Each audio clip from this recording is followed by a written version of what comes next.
நம்ம தமிழ்நாடு கவர்மெண்ட் இருக்கிற அந்த நிலைமையை பற்றி நான் உங்ககிட்ட நான் சொல்லணும். கிட்டத்தட்ட 10 லட்சம் கோடிக்கு மேலே கடன் வாங்கி வச்சுட்டு போயிருக்கிற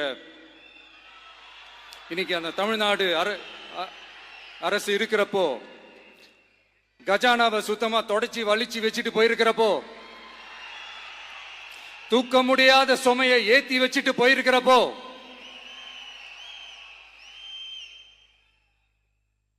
அப்படிப்பட்ட ஒரு நிலைமையில தான் இந்த பொறுப்பை நம்ம கையில் எடுத்திருக்கிறோம்.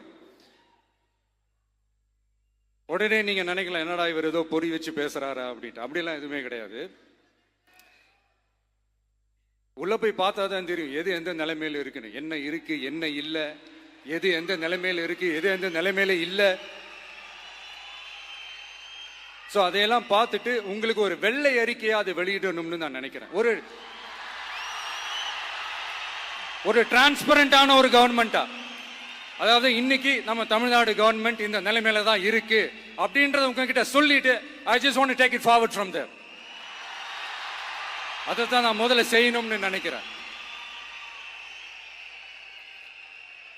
தமிழ்நாட்டை பொறுத்த வரைக்கும் இப்போ யாரையாவது போய் ஏதாவது சந்திக்கணும் அப்படின்னா இந்த மூஞ்ச மூடிக்கிட்டு போய் சந்திக்கிறதோ,